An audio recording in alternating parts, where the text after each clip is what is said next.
the New England Patriots have put Tom Brady on the clock. Now, there's a couple of different issues with Brady in regards to deciding sooner rather than later what his future will be. There's a March cutoff for the end of the football year. Okay, the end of the football year is the middle of March.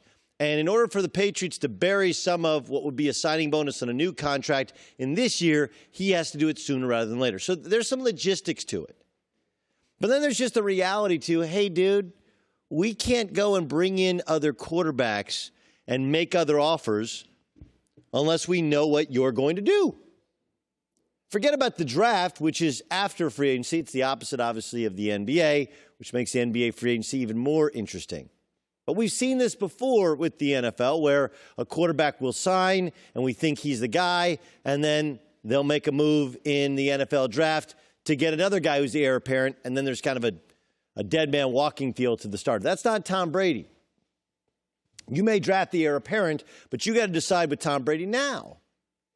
And I think what the Patriots are doing by telling Tom Brady, hey, man, we need to know middle of March because otherwise we can't pursue other opportunities, is one, a little bit of respect. Hey, you get right of first refusal.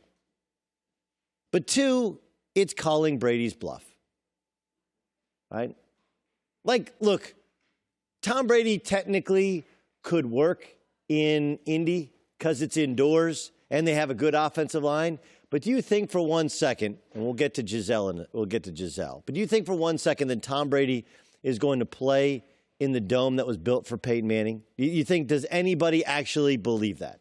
If that's not happening, Tom Brady would put on many a jersey. He'll never put on a Jets jersey, never put on a Bills jersey, and he's never put on a Colts jersey, and I don't think he's put on a Broncos jersey, right? A Niners jersey was the most possible because he grew up idolizing Joe Montana and grew up in the Bay Area. But sorry, that's been taken by his heir apparent, right? His understudy.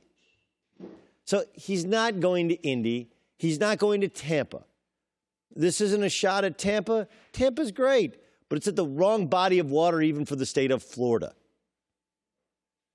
He's not going to a place that close to the redneck Riviera and bringing Giselle and the whole tribe down there. That Phillip Rivers, maybe.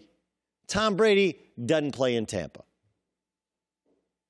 And, oh yeah, by the way, they're the worst and the least prestigious team in that division. And it's in the NFC South. It's a better weather version of Buffalo in terms of the amount of attention paid to it nationally. He ain't going there. He ain't going to Indy. Hey, he is a superstar. He is an icon. He is a brand. And so the only places are New York, L.A., and maybe Vegas. And the Vegas thing does make sense on paper. You're like, hey, what do old stars go and do when they're trying to collect one last check in perpetuity? You go to Vegas, right? Britney's there. She plays. You know, Garth had this incredible show that he did, several times a year. When it's not just Wayne Newton and all of the other old-time stars. This is what people have done for years. You go and do a show in Vegas, collect a check. But do we really think that you're going to go from the Patriots to the Raiders, an organization that has had one successful year in the last 18, 19? That even though John Gruden may love him and love quarterbacks and want to move mountains, he's the opposite of what John Gruden technically likes in the lack of athleticism and foot speed at quarterback for play actions, for movement in and around the pocket. Plus, they're just not that good. In addition to Vegas being a little bit off-brand for him, even if it fits this time in his career in comparison to this time in entertainer's career, you're going to go to the Raiders in Vegas and play for Mark Davis? And oh, yeah, by the way, Tom Brady's a guy who likes it how he likes it. And recreating that in Vegas with the Raiders and John Gruden and his strong opinions, that feels more like a hypothesis than a theory that will actually prove out to be true. And then you got the Chargers. Look, I believe I'm the only living Charger fan who is on national or even local broadcasts, right? Like I'm in an empty room. Where's Joy today? It's because I said we're having a meeting of Chargers fans. That's why the studio's empty. The Chargers are, and again, this is from an avid Charger fan. who knows people in the front office and the players and the coaches and loves the roster that they have. The Chargers are the 5th most important NFL team in Los Angeles. Raiders are 1. Cowboys are 2. Rams are probably 3. Niners are 4. Chargers are 5. And I didn't even stack in USC football, Dodger baseball, Laker basketball, and they're fighting now in tooth and nail with the Clippers. So you're taking a team that lacks NFL relevancy with a town that doesn't really love the NFL yet. By the way, the Steelers probably more popular in Los Angeles than the Chargers are. The Packers probably more, the Chiefs possibly more popular. All right, enough. Like, I got friends of the Chargers. Like, we get it. Nobody likes us. Okay. The only thing that makes sense, well, 2 things that make sense about the Chargers is they do have some dudes to throw to. They might have the best dudes to throw to in all of the NFL. And they got a nasty pass rush. I don't know if they can block for him. They got a play caller who's been calling plays for like 5 games. But the only thing that makes sense is technically it's in L.A., right? And they'll actually play in Los Angeles. Unlike the Angels, they'll play in Los Angeles. But they'll have as much resonance as the Angels in Los Angeles. Like that one just doesn't feel like it makes sense. So why would Brady go to Vegas? Why would Brady float it out there? Man, listen, I'm going to listen to all possibilities. Because Tom Brady, just like any of these guys, has an ego. Right? And between his ego, his wife's ego, the people around him's ego, like, look, dude, you've been taking less for a long time. With the idea in mind, they're going to put people around you to make you look great. And it has worked for a long time. But now, in your time of most need, look what they put around you. Right? You got N'Keal Harry, who didn't play half the year, then couldn't remember what he was supposed to do the other half.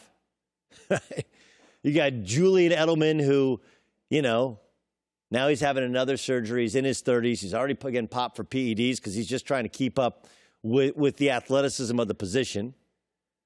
They were surprised by Rob Gronkowski's retirement, even though Gronk thought about retiring the year before. What were you surprised by? And they haven't been able, Antonio Brown lasted for 5 seconds. Josh Gordon lasted a lot longer than anybody had him in the over-under, but he's not there. There's nobody there. You want me to come back to work? You're going to have to pay me. This isn't about changing jobs, and the Patriots know it. Patriots know this is about the bottom line. This is about money. I've done the right thing by you. Now you got to do the right thing by me. I'm the Jordan of the sport. Remember what Michael Jordan got his last 2 years was in Chicago, $30 million. That's when the best players were making in the 5s and the 6s. He made 30 because he was underpaid most of his career. That's what Tom Brady wants. And the Patriots are calling his bluff. I'm sure the Patriots have given him kind of some sort of structure of what they're thinking and for how long they're thinking it. Hey, dude, let us know. Because they know that with Josh McDaniel not going anywhere, where's he going to go? He's going to go and build a new offense? That's not what he does. I know that Peyton did that in Denver, but Peyton was the offensive coordinator when he was in Indy. And he told them when they were punting and when they weren't punting. That's never been Tom Brady. He's worked in partnership with Josh McDaniels, with the exception when Josh was gone to Denver. They've worked hand in hand. And those guys together have built this incredible dynasty. And at this point in his career, the Patriots are like, you're not breaking that up. You're not starting all over. You're not teaching an entire offensive staff a new verbiage, a new way of doing things. If McDaniels got the job in Dallas, okay, I'm listening. Right? I'm listening. Because they have a great offensive line. They have a running game. They have some guys that can catch the football. They're playing indoors. That helps his arm strength. That stuff kind of makes sense. And the branding makes sense. Cowboys, Brady, morph them together. Those things make sense. The Chargers don't make sense. I know Kyrie signed with Brooklyn and Kawhi signed with the Clippers. Okay? But we're talking about the most established brand in the National Football League, one synonymous with championships. Right?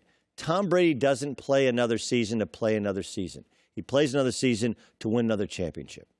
And what's the place that he's most likely to achieve those goals? It's in New England, where the Jets are still the Jets. Buffalo still doesn't think they have a real quarterback, even if they got a playoff team. Hey, Miami's a year away from being a year away. And he still got Josh, and even devoid of talent outside the numbers last year, they won 12 games, and he had the ball down one with a chance to drive down and win another one. The Patriots are calling Brady's bluff. They know he has no other options. And they know it's all about money. And they know that Tom Brady doesn't want to make it about money. He's never going to mention being about money.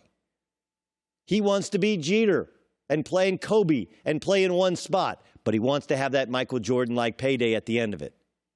Because then it makes sense to Giselle, then it makes sense to his ego, then it makes sense to the rest of the league. All right, well, he stuck around for one last big payday and take one more shot at winning a championship. And my guess is the Patriots are sitting there going like, you know, we had Jimmy G. He's shown that he's a Super Bowl guy. We got you for 2 Super Bowls. You're starting to fade. You may be worth all of that, but we can't spend all of that because at this point in your career, you're actually not as good as you were when you were making less and achieving more. The Patriots are calling the bluff of Tom Brady. Let us know, big boy. You want to come? Here's your offer. It's reasonable. You'll end up a Patriot for life. If you don't, just let us know, and we'll be on to Cincinnati. Hi, everybody. Thanks for watching. Subscribe here to get the latest from the show. Also, be sure to check out more of the best clips from The Herd or go watch a few segments from other shows on FS1.